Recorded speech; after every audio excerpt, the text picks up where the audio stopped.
किसी घने वन में एक बहुत बड़ा शेर रहता था। वह रोज शिकार पर निकलता और एक ही नहीं, दो नहीं, कई कई जानवरों का काम तमाम देता।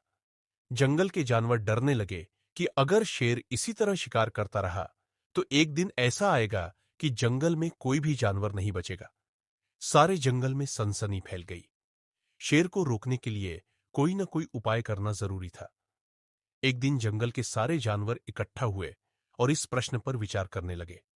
अंत में उन्होंने तय किया कि वे सब शेर के पास जाकर उनसे इस बारे में बात करें। दूसरे दिन जानवरों के एक दल शेर के पास पहुंचा।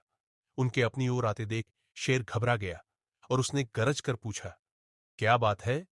तुम सब यहां क्यों आ रहे हो? जानवर दल के नेता ने कहा, महाराज, हम आपके पास निवेदन करने आए हैं। आप राजा हैं और हम आपकी प्रजा। जब आप शिकार करने निकलते हैं तो बहुत जानवर मार डालते हैं। आप सबको खा भी नहीं पाते। इस तरह से हमारी संख्या कम होती जा रही है। अगर ऐसा ही होता रहा तो कुछ ही दिनों में जंगल में आपके सिवाय और कोई भी नहीं बचेगा। प्रजा के बिना राजा भी कैसे रह सकता है? यदि हम सभी मर जाएंगे तो आप भी राजा नहीं रहेंगे। हम चाहते हैं कि आप सदा हमारे राजा बने रहे। आपसे हमारी विनती है कि आप अपने घर पर ही रहा करें। हर रोज स्वयं आपके खाने के लिए एक जानवर भेज दिया करेंगे। इस तरह से राजा और प्रजा दोनों ही चैन से रह सकेंगे। शेर को लगा कि जानवरों की बात में सच्चाई है। उसने पल भर सोचा, फिर बोला, अच्छी बात है, मैं तुम्हारे सुझाव को मान लेता हूं। लेकिन याद रखना, अगर किसी भी दिन तुमने मेरे खाने के लिए पूरा भोजन नहीं भेजा तो मैं जितने जानवर चाहूंगा मार डालूंगा। जानवरों के पास तो और कोई चारा नहीं, इसलिए उन्होंने शेर की शर्त मान ली और अपने अपने घर चले गए। उस दिन से हर रोज शेर के खाने के लिए एक जानवर भेजा जाने लगा।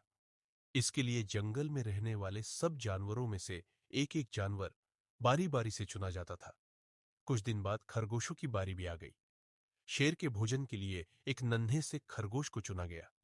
वह खरगोश जितना छोटा था उतना ही चतुर भी था। उसने सोचा, बेकार में शेर के हाथों मरना मूर्खता है। अपनी जान बचाने का कोई न कोई उपाय अवश्य करना चाहिए और हो सके तो कोई ऐसी तरकीब ढूंढनी चाहिए जिसे सभी को इस मुसीबत से सदा के लिए छुटकारा मिल जाए। आखिर उसने एक तरकीब सोच ही निकाली। खरगोश धीरे धीरे आराम से शेर के घर की ओर चल पड़ा। जब वह शेर के पास पहुंचा तो बहुत देर हो चुकी थी। भूख के मारे शेर का बुरा हाल हो रहा था। जब उसने सिर्फ एक छोटे से खरगोश को अपनी ओर आते देखा तो गुस्से से बौखला उठा और गरज कर बोला, किसने तुम्हें भेजा है? एक तो पिद्दी जैसे हो, दूसरे इतनी देर से आ रहे हो। जिन बेवकूफों ने तुम्हें भेजा है मैं उन सबको ठीक करूंगा। एक एक का काम तमाम न किया तो मेरा नाम भी शेर नहीं। नन्हे खरगोश ने आदर से जमीन तक झुककर, महाराज, अगर आप कृपा करके मेरी बात सुन लें तो मुझे या और जानवरों को दोष नहीं देंगे। वे तो जानते थे कि एक छोटा सा खरगोश आपके भोजन के लिए पूरा नहीं पड़ेगा, इसलिए उन्होंने 6 खरगोश भेजे थे। लेकिन रास्ते में हमें एक और शेर मिल गया।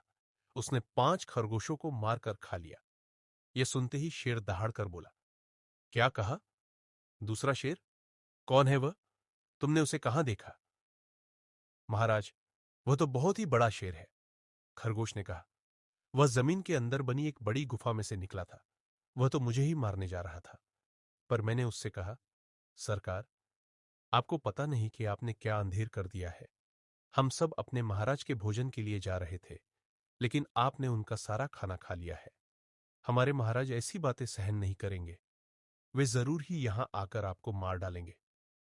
इस पर उसने पूछा, कौन है तुम्हारा राजा? मैंने जवाब दिया, हमारा राजा जंगल का सबसे बड़ा शेर है।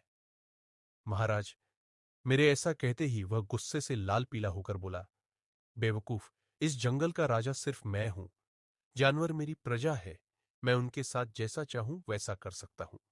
जिस मूर्ख को तुम अपना राजा कहते हो उस चोर को मेरे सामने हाजिर करो।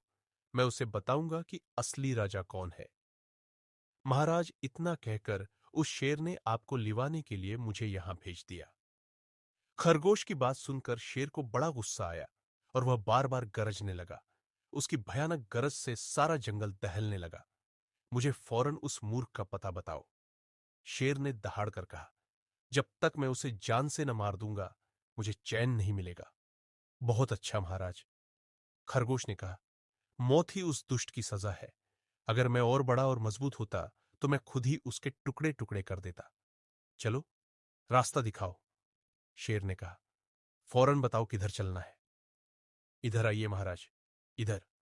खरगोश रास्ता दिखाते हुआ शेर को एक कुएं के पास ले गया और बोला, महाराज, वह दुष्ट शेर जमीन के नीचे किले में रहता है। जरा सावधान रहिएगा। किले में छुपा दुश्मन खतरनाक होता है। मैं उससे निपट लूंगा, शेर ने कहा। तुम ये बताओ कि वह है कहां? पहले जब मैंने उसे देखा था, तब तो वह यहीं बाहर खड़ा था। लगता है आपको आता देखकर वह किले में घुस गया। आइए, मैं आपको दिखाता हूं। खरगोश ने कुएं के नजदीक आकर शेर से अंदर झांकने के लिए कहा। शेर ने कुएं के अंदर झांका तो उसे कुएं के पानी में अपनी परछाई दिखाई दी। परछाई को देखकर शेर जोर से दहाड़ा। कुएं के अंदर से आती हुई अपने ही दहाड़ने की गूंज सुनकर उसने समझा कि दूसरा शेर भी दहाड़ रहा है। दुश्मन को तुरंत मार डालने के इरादे से वह फौरन कुएं में कूद पड़ा। कूदते ही पहले तो वह कुएं की दीवार से टकराया, फिर धड़म से पानी में गिरा और डूबकर मर गया। इस तरह चतुराई से शेर से छुट्टी पाकर नन्हा खरगोश घर लौटा। उसने जंगल के जानवरों को शेर के मारे जाने की कहानी सुनाई। दुश्मन के मारे जाने की खबर से सारे जंगल में खुशी फैल गई। जंगल के सभी जानवर खरगोश की जय जयकार करने लगे।